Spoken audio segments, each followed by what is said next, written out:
Ah, c'est parti. Bonjour les amis, et puis une bonne année à vous tous. Euh, Ça fait un moment que j'ai pas envoyé de vidéo. Je fais attention parce que là c'est bourré de trous. Parce que là où on est, donc toujours, je suis toujours en Picardie, mais là où on est, c'est un terrain qui a reçu des bombes pendant la Deuxième Guerre mondiale. Donc les bombes sont tombées dans une... Avant c'était une forêt, maintenant c'est un bois. C'est fortement réduit. C'est les bombes, quand ils ont bombardé Compiègne, et les bombes qui sont tombées à côté, les bombes d'avion. Donc vous voyez, tout ça c'est des trous de bombes qui sont restés depuis 44, il me semble. Que ça a commencé avant qu'ils débarquent, ils ont bombardé la France massivement, avant qu'ils débarquent en Normandie. Puis donc, il y a quelqu'un qui me regarde, je suis un peu gêné. Et donc, excusez-moi. Et donc, le sujet, je voudrais vous parler, qu'on puisse en débattre. Et il y a tout, il y a même des ourdis là-dedans.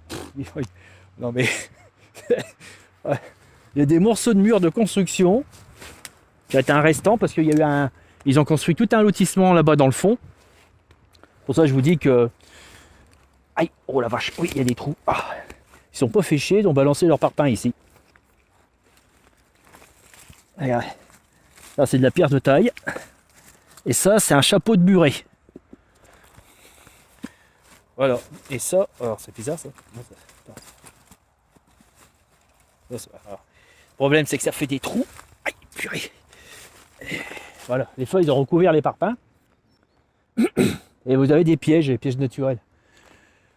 Donc le sujet que je vais vous parler, je vais peut-être reprendre le chemin parce que c'est un peu pourri. Hein. C'est sur la guerre de l'Ukraine, parce que ça a un rapport avec les ONI. Bah oui, quand même, parce que moi, comme vous savez, j'ai essayé de prendre contact avec eux en m'isolant en pleine nature.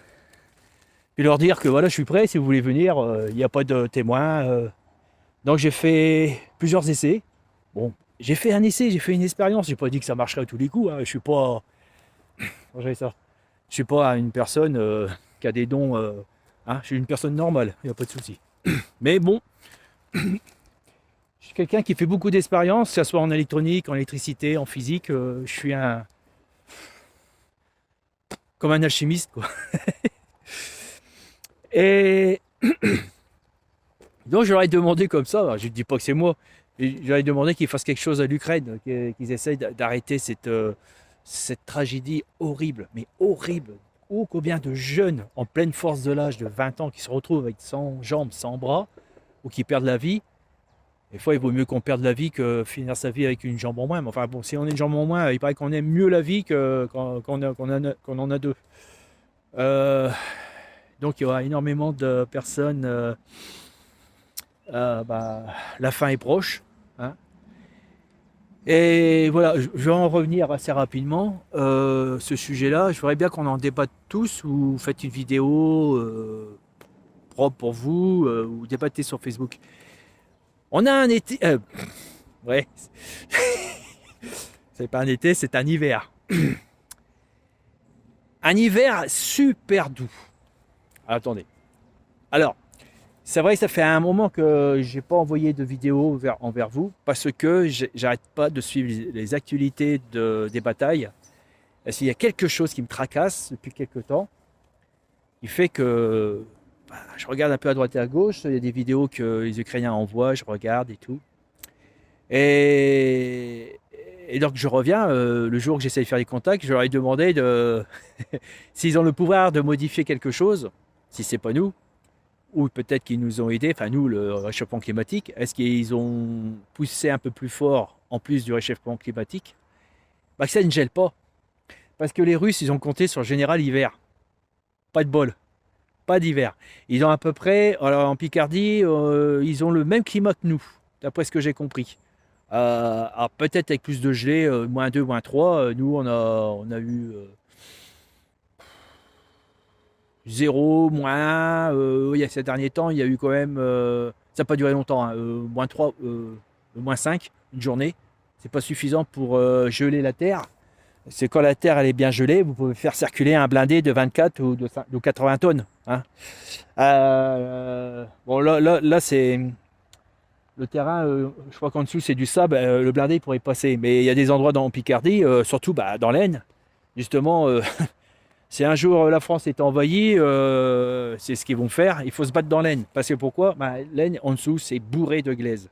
Et quand c'est mou, oh tant ou pas tant qu'il s'enfonce et il est neutralisé, hein, il ne bouge plus. Là. Alors, par où je vais passer moi. Et donc j'y reviens, c'est bizarre que le climat est. On n'a pas eu d'hiver, mais à ce point, là franchement, je me dis, est-ce que ça serait pas eux qui sont intervenus? Mais qu'est-ce qu'il y a là? Oh, j'ai des ordures, il y a des ordures cachées sous les feuilles.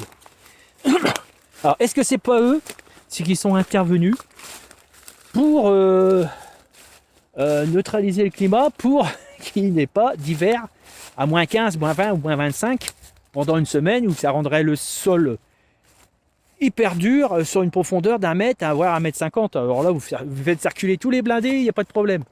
Mais oui, mais c'est vachement important.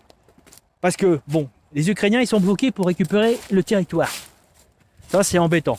Mais d'un autre côté, ça les protège, mais vivement. Ils ont perdu des bouts, mais ça empêche les Russes de prendre tout le reste. Oh, il y a du bois ici. Et puis, vous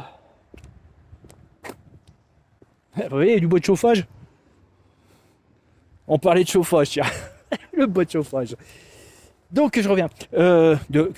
D'empêcher les Russes de prendre tout le reste. Et donc, et forcément, ça pénalise les Russes. Mais pourquoi? Parce que une guerre, faut pas que ça dure dans le temps. Une guerre, ça coûte énormément cher. Alors, en matériaux, en énergie, et puis en argent. Après, la vie, ils font un calcul. S'ils perdent 300 000 personnes dans cette guerre, ou 600 000 personnes, c'est énorme quand même. Mais ça va. Pourquoi? Parce que les Russes, ils sont, je ne m'appelle plus, 170 millions. Bon, ils peuvent perdre 500 000, hein. Mais bon. D'un autre côté, c'est ce qu'ils pensent. D'un autre côté, c'est grave parce que sur les 500 000, ce sont le futur qui perdent. Ce sont les enfants de 20 ans. Hein. C'est des hommes, mais c'est encore des enfants pour moi. Enfin, c'est pas des bébés, hein, mais bon. C'est des jeunes gens qui est le futur, qui est là pour la relève quand les anciens Russes prendront leur retraite. Sur 500 000, bon, je ne sais pas, il y a peut-être, voilà, enfin, je veux dire, il y a 500 000 potentiels, des ingénieurs, des travailleurs, des boulangers, voilà. Ils sont partis, hein, il n'y en a plus. Donc, il y a un trou. Il va y avoir un trou. Et sur les 500 000, ils auraient pu être pères de famille et faire au minimum, au maximum, maintenant, allez, on va dire 3 enfants. Donc, multiplié par 3, ça fait 1,3 million de futurs en moins. Dans le futur un peu plus loin, quoi, je veux dire. Et ça se voit. Hein. Et voilà. Je ne sais plus pourquoi je parle de ça, mais enfin bon, c'est pour savoir les conséquences d'une guerre. Voilà. Faut pas que ça ne dure trop longtemps. Et donc là, les Russes, maintenant, les guerres, ils coûtent énormément cher par rapport il y a 80 ans ou 100 ans. Et aussi, il faut qu'ils envahissent l'Ukraine très rapidement pour après faire un traité et puis arrêter, et puis après ils récupèrent ce qu'ils ont envie de récupérer. Hein. Forcément, ce sont les agresseurs, c'est un hold-up. Hein. Après, ils font leurs lois et tout, puis après, l'Ukraine devient russe, avec... il reste encore ukrainien, mais bon, ils sont de domination russe.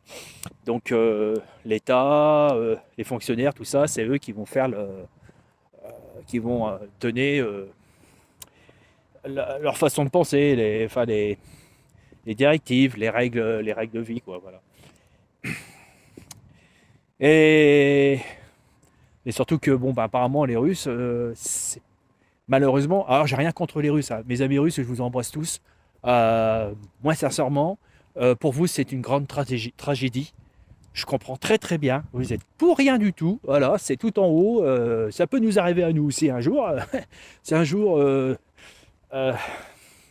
les autorités françaises décident d'envahir, je sais pas, l'Allemagne, ben voilà, et on va dire non, j'y vais pas à la guerre. Ben, vous êtes déserteurs, déshonneurs et compagnie, prison et première ligne, hein. Voilà. Ça s'est déjà passé chez nous. Alors donc, je ne leur jette pas la pierre. Pour moi, c'est une tragédie. Je pense qu'ils auraient voulu, énormément de Russes, c'est pareil qu'ils auraient voulu pas cette guerre. Moi, je les comprends très bien. C'est une perte de temps. C'est une folie. Je ne sais pas pourquoi que Poutine a fait ça. Il a dû être poussé dans cette raison. C'est possible. On ne sait pas ce qui se passe dans les hautes autorités. Mais cependant, bizarre, bizarre, il y a peut-être une autre autorité qui est au-dessus de nous, qui nous surveille, et qui ont décidé que les Russes ne doivent pas prendre l'Ukraine. Qu'est-ce qu'on va faire? Alors, peut-être ils n'ont pas le droit d'intervenir dans la guerre, parce que donc ils ont peut-être des règles. Certainement, j'en suis même convaincu, que vu qu'il y a plusieurs races, ils ont dû établir un protocole pour, en quelque sorte, pour pas polluer des planètes en développement, comme la nôtre, les planètes primitives. Et puis, là, ben, ouais, ben, ils peuvent toujours modifier le climat, un petit coup de pouce. Et là, ça, bah, on peut dire que ça a marché, quoi, parce que, vous voyez, donc, les combats ont été figés, le temps coule, l'argent, le carburant, les matières premières, voilà. Et puis, hop, voilà. Bonjour madame. On reprend. Est-ce que c'est repris? Excusez-moi, j'ai dit juste le temps de dire bonjour à une dame qui passe. Ouais, ça passe. Et donc, eh ben, on n'a pas la preuve, mais c'est quand même super bizarre. On n'a pas d'hiver, mais bordel. Les oiseaux chantent, il y a des pâquerettes qui poussent. Alors déjà, c'était déjà déréglé, je vous l'accorde. Mais dans l'Oise, on avait au moins, je sais pas, du gel en profondeur. Je sais pas, j'ai une intuition. Dites-moi si je rêve ou pas. En tout cas, les Russes, ils ont parié pour un gros coup d'hiver. Peut-être qu'ici, il ferait doux, et puis là, en Ukraine, normalement, là-bas, c'est plus pas loin de la Russie, c'est la neige, c'est des gels. Eux, pour -5, pour eux, c'est pour nous, 15 degrés. Là, actuellement, il fait 15 degrés, mais pour eux, -5, c'est exactement la même chose que 15 degrés. Ils vivent dehors, il n'y a pas de problème. Ils sont habitués. Et voilà. Donc, j'ai une intuition là-dessus. Est-ce que vous avez, par hasard, eu euh, vu des petites vidéos ou des infos comme quoi que le pays de l'Ukraine était surveillé par des ovnis? Alors le problème c'est que il y a ovnis, hein, ça peut être des engins d'espionnage américains ou peut-être russes qui ont une drôle de forme. Ou alors, pardon, ou alors c'est eux.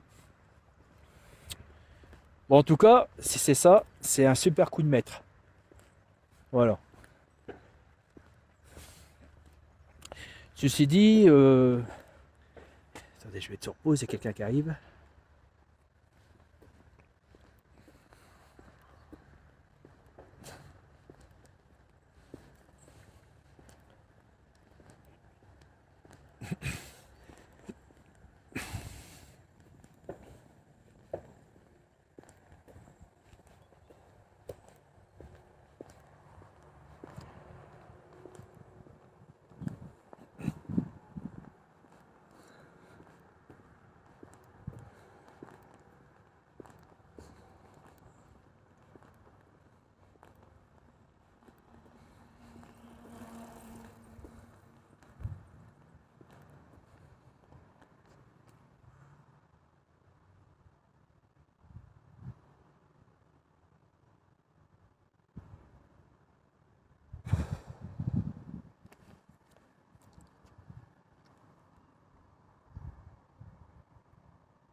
Voilà, je relance.